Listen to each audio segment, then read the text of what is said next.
Hello students, this is Neeraj Gupta.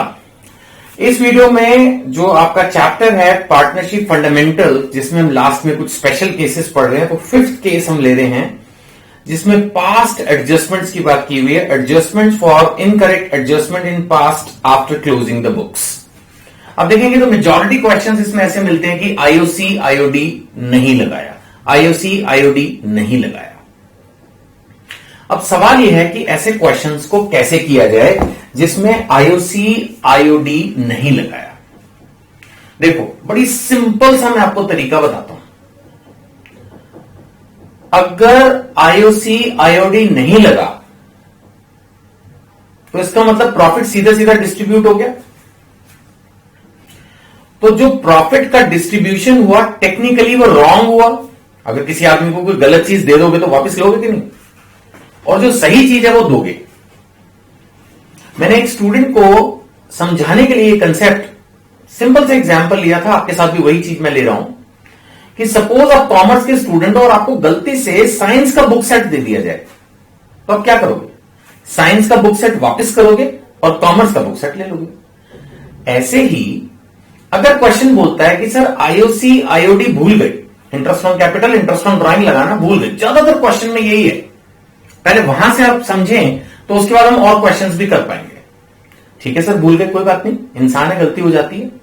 अब rectification entry पास करनी है।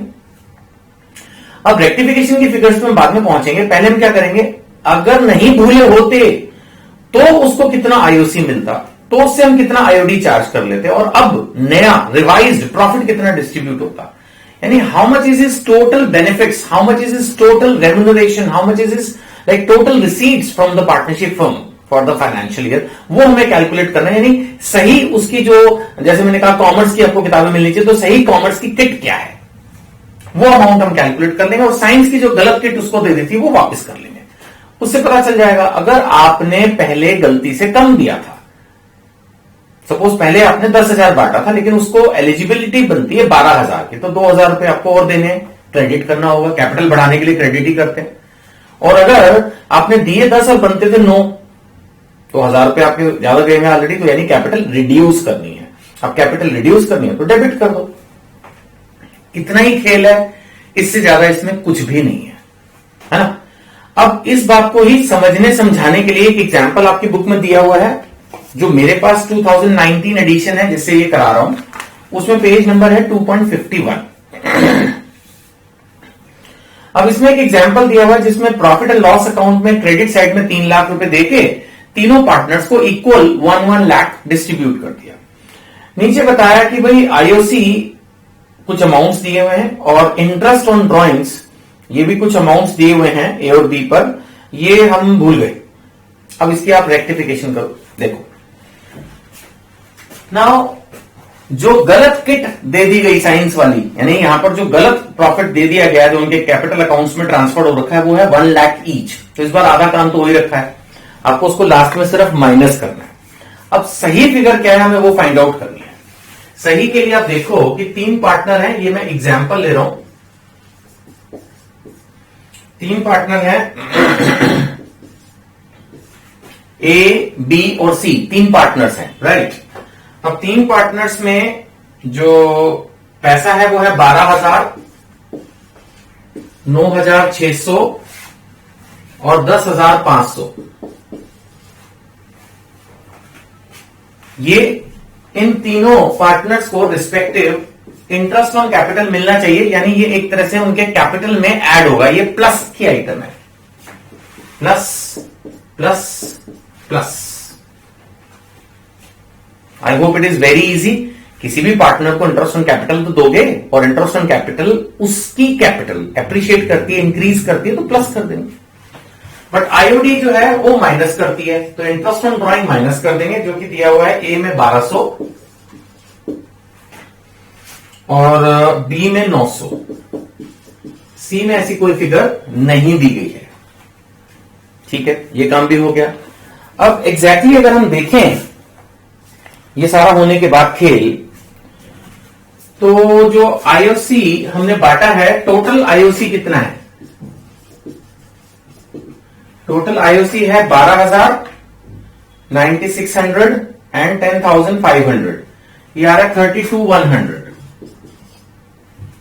अगर हम आईओडी की बात करें तो वो है 2,100।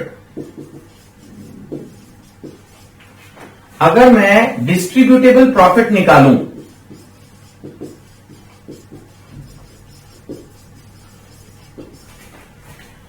अगर मैं डिस्ट्रीब्यूटेबल प्रॉफिट निकालूं तो मेरा प्रॉफिट कितना था पीछे क्वेश्चन के अंदर गिवन था 3 लाख।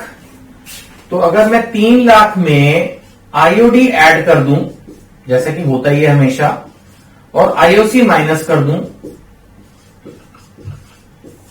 तब मैं देखता हूं कि मैं कहां पहुंच रहा हूं। It is 3 lakh plus 2,100 minus 32,100, ये आ रहा है 2,70,000।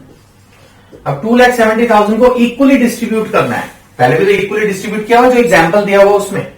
तो उस हिसाब से जो प्रॉफिट, जो सही प्रॉफिट, करेक्ट प्रॉफिट जो उसको डिस्ट्रीब्यूट करना है, करेक्ट प्रॉफिट जो उसकी कैपिटल में ऐड होना चाहिए, वो है 90,000 प्लस 90,000 एंड प्लस 90,000। तो देखा जाए तो तीनों पार्टनर्स को जो सही में अमाउंट मिलना चाहिए था वो ये फिगर्स है।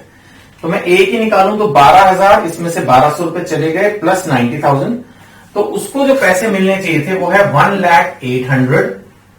बी को मिले 9,600 माइनस 900 प्लस 90,000, ये हो गया 98,700। और सी के केस में 10,500 प्लस 90,000, ये हो गया 1,05,000। यानी जो मैंने अभी एक ऐसे एग्जाम्पल बनाया उसके हिसाब से कॉमर्स की किट, जो सही किट बनती है उसकी, वो उसको अगर मिलती तो इतने इतने पैसे तीनों पार्टनर्स को मिलने चाहिए थे। और आप अगर अपना एग्जाम्पल देखोगे तो उसमें बताया ये आईओडी आईओसी दोनों भूल गए थे और 3 लाख रुपए का प्रॉफिट सीधा सीधा 1 लाख 1 लाख 1 लाख बांट दिया था। तो वो वापस ले ले, जो रॉन्ग प्रॉफिट डिस्ट्रीब्यूट हो गया वो रिवर्ट कर दें, जो मिलना चाहिए था वो हम दे दें। तो हमने ये देना है, और एक तरह से जो रॉन्ग डिस्ट्रीब्यूशन हुआ है, रॉन्ग डिस्ट्रीब्यूशन जो है उसको मैं माइनस कर दूं। 1 लाख इसमें से माइनस हो गया, तो अभी 800 रुपए ये भाई साहब को और दे दें। इसमें से 1 लाख माइनस करूंगा तो 1,300 रुपए रिकवरी निकलती है। यहां पर अगर 1 लाख दिया था, अभी 500 रुपए और देने बनते। बात समझ में आई? यानी पार्टनर ए को 12,000 आईओसी पे करना है, 1,200 रुपए आईओडी रिकवर करना है, और 90,000 करेक्ट प्रॉफिट डिस्ट्रीब्यूशन उसको मिलना चाहिए। तो उसको मिलना चाहिए था 1,08,000, दिया हमने कितना अभी 1 लाख, तो 800 और देना है। जिस पार्टनर की कैपिटल बढ़ानी हो उसको क्रेडिट करो, और जिसकी घटानी हो जैसे इसमें है इसको माइनस करो, यानी डेबिट करो। तो मेरी जो इसमें जर्नल एंट्री बनेगी वो क्या बनेगी, 20 कैपिटल अकाउंट। ये किसी किसी क्वेश्चन में करंट अकाउंट भी हो जाता है डिपेंडिंग अपॉन अगर फिक्स कैपिटल का क्वेश्चन होगा तो 20 capital account debit 1,300 to age capital and to cease capital. इसकी है 800 और इसकी है 500। आप देखोगे कि जो मेरा क्वेश्चन करने का तरीका है वो थोड़ा सा स्लाइटली डिफरेंट है। सभी क्वेश्चंस में ये हल्का सा डिफरेंट रहता है। आप अपने स्कूल के टीचर से डिस्कस कर सकते हैं अगर आपको ऐसा लगता है कि भाई जो बुक में दिया हुआ उसी फॉर्मेट में करें। ज्यादातर मैं उसी फॉर्मेट को फॉलो करने की कोशिश करता हूं, लेकिन जो मेरा तरीका है बहुत सिंपल है और मैंने बहुत अलग अलग सीनियर टीचर्स के साथ भी डिस्कस किया। वो सब ये बोलते हैं कि वर्किंग नोट आप अपने हिसाब से बना सकते हो as long as it is the calculation is very much clear. और वैसे भी मेन जो जनरल एंट्री है रेक्टिफिकेशन, वो तो जो मैंने बनाई है वही बुक में है, तो इसमें कोई प्रॉब्लम नहीं है। ठीक है ना? तो आप इस तरह से करिए। अब इसके बाद जो आपकी बुक में इलस्ट्रेशंस दिए 1 बाय 1 हम उनको करेंगे। ठीक है, चलो, थैंक यू।